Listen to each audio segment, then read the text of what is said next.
हमने आपसे बात करते हुए कहा था कि 22 तारीख को हरियाणा बीजेपी के जो प्रदेश अध्यक्ष पंडित मदन लाल बरौली जी, उन्होंने चुनाव की तिथि की बदलाव की मांग की थी। वो पत्र मेरे पास है जो उन्होंने चुनाव आयोग को भेजी थी। इसमें उन्होंने जो तर्क दिया था कि 1 तारीख को यदि चुनाव होगा तो वहां के सरकारी कर्मचारी, निजी प्रतिष्ठान के कर्मचारी, व्यापारी यदि 30 तारीख को छुट्टी ले लेंगे तो 5 दिन की लंबी छुट्टी हो जाएगी, जिससे मतदान प्रभावित होगा। इसलिए तिथि को आगे बढ़ाया जाए। ये पत्र में साफ अंकित है कि 28 शनिवार है, 29 रविवार है, जहां हरियाणा में सभी प्रतिष्ठानें बंद रहती, और 1 तारीख को मंगलवार को जो होना था मतदान, और 2 तारीख को गांधी जयंती, नेशनल हॉलीडे।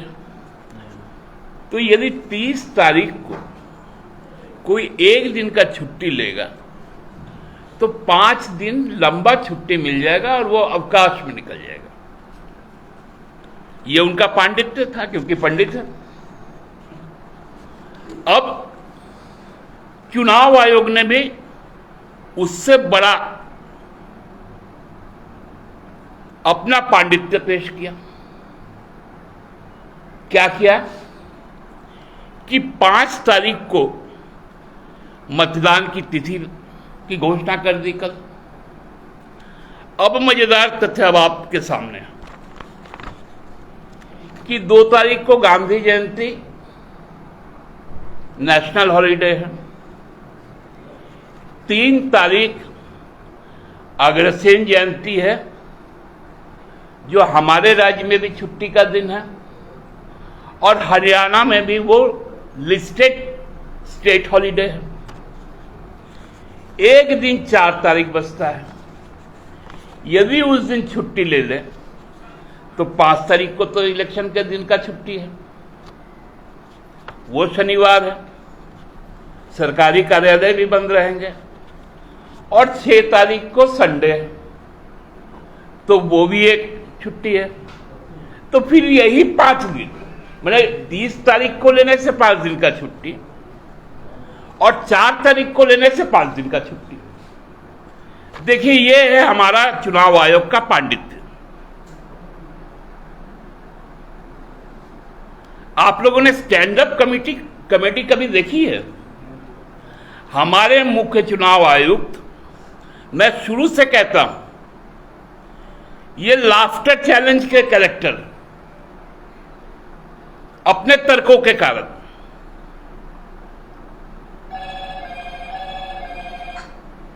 उन्होंने कहा था कि लेवल प्लेइंग ग्राउंड देंगे। और कब कहा? जब हरियाणा में 2 दिनों तक के प्रवास के बाद, जम्मू कश्मीर के बाद हरियाणा गए, उसके बाद दिल्ली लौटे,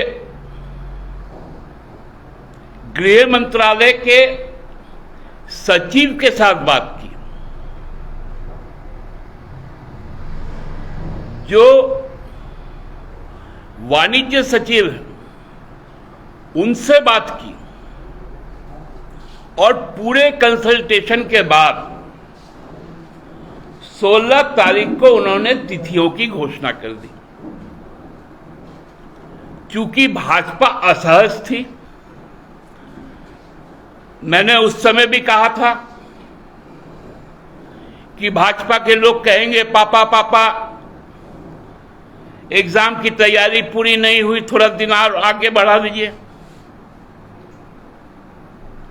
तो पापा को बेटा प्यारा हो गया। ये चुनाव आयोग के निष्पक्षता और संवैधानिकता पर एक गंभीर प्रश्न चिन्ह खड़ा करता है कि भाजपा का जो भी डिक्टेशन होगा वो चुनाव आयोग मानेगा, चाहे वो लोकसभा का चुनाव हो या राज्यसभाओं का चुनाव या राज्यों में विधानसभाओं का चुनाव।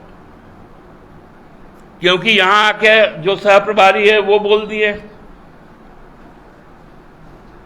30 सितंबर तक लास्ट है, फिर आचार संहिता लग जाएगा, जबकि हमारे यहां ड्यू है दिसंबर में। ये सारी बातें तय हो जा रही हैं। इससे क्या हो? 100 घंटे के फर्क, लगभग थोड़ा उससे ज्यादा, क्या जनमत भी समाप्त हो जाता? टेम्परिंग करना है, टेम्परिंग।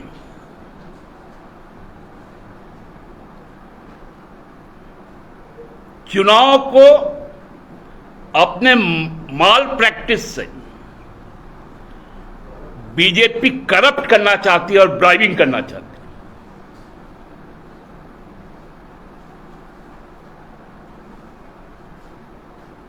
यह गंभीर समस्या है आज के दिन में, और मुझे यह आशंका थी कि यह होगा।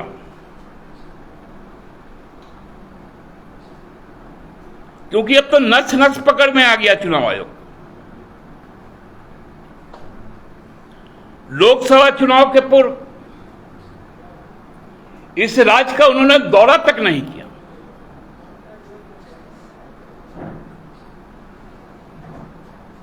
और 4 चरण में चुनाव करवा दिए, भीषण गर्मी में।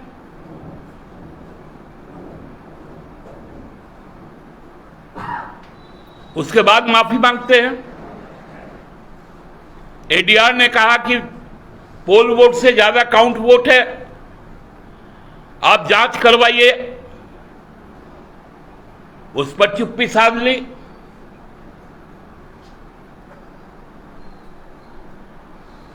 तो मेरा तो एकमात्र सुझाव होगा चुनाव आयोग, आप सर्वशक्तिमान हैं। आप हरियाणा में भाजपा सरकार बनाने के लिए 90 में 89 सीट, 89 सीट बीजेपी को अवार्ड कर दीजिए और 1 सीट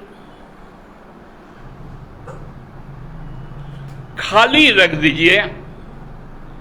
दिल्ली से जो नेता तय होगा मुख्यमंत्री का, वो फिर जाके वहां पर बाई इलेक्शन लड़ेगा। उसी तरह जम्मू कश्मीर में भी कर दीजिए, महाराष्ट्र में भी कर दीजिए और हमारे राज्य में भी कर दीजिए कि 80 सीट भाजपा को दे दीजिए। उसके बाद कोई यदि फिर से भाजपा में शामिल होगा तो वो उपचुनाव उस 1 सीट में जाकर भाजपा का मुख्यमंत्री हो जाएगा। अब चुनाव आयोग का दायित्व बस इतना रह गया। प्रहसन कर रहे हैं लोग, प्रहसन। नाम के आगे पंडित लिखते हैं।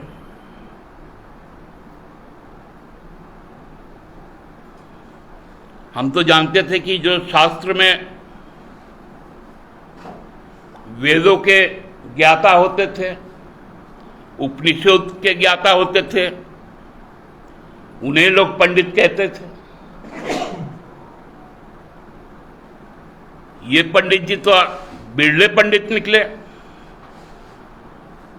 कि एक दिन को 5 दिन गिना दिए, फिर चुनाव आयोग उससे बड़ा पंडित, फिर एक दिन को 5 दिन बना दिया। ये पंडितों का लड़ाई लोकतंत्र के लिए शुभदायी नहीं है। मुझे इतना ही कहना था। दादा, यहाँ भी जब चुनाव होंगे तो बहुत सारी छुट्टियां होंगी, या कोई आपको डर है कि बीजेपी फिर देश आगे पीछे करवाएगा? देखिए, चुनाव आयोग से डर के हम चुनाव थोड़ी लड़ते हैं। हम तो जनता से आशीर्वाद लेना चाहते हैं, और ये तो परंपरा बन गई है कि एक फॉर्मेलिटी है कि चुनाव आयोग कंडक्ट करवाता है। आपको ईसीआई का फुल फॉर्म बताए ना, कल हमने उसको इजाद किया, extended campaign institution. Bharatiya Janata party का जो चुनावी कैंपेन होता है, extended campaign institution of BJP, ECI, ये टर्मोलॉजी एक नया है। इस टर्मोलॉजी को आप लोग याद कर लीजिए। अब एक इलेक्शन डिपार्टमेंट है जो वित्त विभाग के अंदर आता है, एक्सटेंडेड कैंपेन इंस्टीट्यूशन, चुनाव प्रचार का वृहद संस्थान चुनाव आयोग और बीजेपी। हाँ, उसी के तो अभियान को आगे बढ़ा रही है, उन्हीं के चिट्ठी पर तो गई है।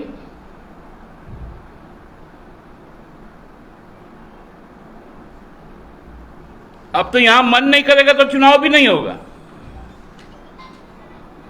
जहां जहां मन करेगा चुनाव होगा, मन करेगा चुनाव नहीं होगा। और हमको लगता है कि कार्यकाल के बाद में मुख्य चुनाव अधिकारी महोदय, चूंकि मैं जानता इसलिए हूं कि हमारे रांची के उप आयुक्त रहे, उनका कार्यकाल तो हम लोगों ने देखा है ना, आप सबने देखा होगा। जो नए लोग हैं वो शायद नहीं देखे होंगे, लेकिन हम लोग जो 50 साल से ऊपर के हैं, हम लोगों ने तो देखा है। धन्यवाद। दादा, एक और मामला भी बहुत सुर्खियों में है, जो नियुक्ति प्रक्रिया चल रही है, उसमें बहुत सारे बच्चों के मौत की और बेहोश होने की खबरें आ रही है। आप लोगों ने पता करने की कोशिश की है कि क्यों ऐसे मामले आ रहे हैं? नहीं, बहुत संवेदनशील मामला है और बहुत गंभीर मामला है। देखिए, इस वक्त में तो तापमान उतना है भी, फिर भी जो 2016 का जो नियमावली बना था, जो रघुवर दास जी ने बनाया था कि 10 किलोमीटर दौड़ना 1 घंटे में, उसके बाद कोरोना काल आया। हमने कुछ एक्सपर्ट से बात की, वो लोग गहन रिसर्च कर रहे हैं कि कहीं जो एस्ट्राजेनेका ने जो डिस्क्लेमर किया कि वैक्सीन जानलेवा भी हो सकता है, कहीं ये उसका कारण तो नहीं। क्या हार्ट का प्रॉब्लम है? कुछ डॉक्टर्स ने कहा कि कुछ शायद स्टेरॉइड लेके दौड़ते हैं, तो उसके कारण बॉडी एक्यूमुलेट नहीं कर पाती है। कुछ डॉक्टर ने कहा कि जो कोरोना इफेक्टेड है या वैक्सीनेटेड है, उनके पल्मोलॉजी के जो एक्सपर्ट है वही बता रहे थे कि अब ये एक नया सिम्टम आने लग गया है कि यंग एजेस में हार्ट अटैक का रेट अचानक से 2 साल में बहुत ज़्यादा बढ़ा है। तो अब ये सारी चीज़ें, अब पोस्टमार्टम की रिपोर्टें भी आएंगी, जो दुखद 8 मौतें या 10 मौतें हुई है। ये हृदय विदारक है। नौकरी के, हाँ, रोक देना चाहिए। मैंने तो बात किया है और हमको लगता है ये प्रशासनिक फैसला है, बेहतर संजीदगी के साथ इस पर विचार होगा और उसके बाद आगे कार्रवाई। दादा, मैया योजना को लेकर पीआईएल हुआ है, हाँ, ये कहते हुए कि सरकार पैसों का दुरुपयोग कर रही है बिना किसी नीति के, जिसको मन में आ रहा है उसको दे रही है। रिश्वत बताया चुनाव से पहले। देखिए, ये पीआईएल करने वाला भी हमको लगता है कोई शातिर या धूर्त भाजपाई ही होगा। मैं शब्द का बहुत अच्छा चयन करके बता रहा हूं, धूर्त और शातिर भाजपाई होगा। उनको महाराष्ट्र में चलने वाला लाडली बहना और लाडला भाऊ योजना भुला गया क्या? और मध्य प्रदेश में लाडली बहन योजना, अब इनके पास में काट नहीं है। जो सामाजिक सुरक्षा हम लोगों ने 21 वर्ष से महिलाओं को जीवन पर्यंत दिया है यूनिवर्सल पेंशन और मैया योजना से, अब इनका ये काट नहीं ढूंढ पा रही है। कोई बोलता है कि इंडिविजुअल खाते में पैसा नहीं जाएगा, वो ड्राइविंग होगा। तो प्रधानमंत्री जी किसानों को सम्मान निधि किस खाते में देते हैं?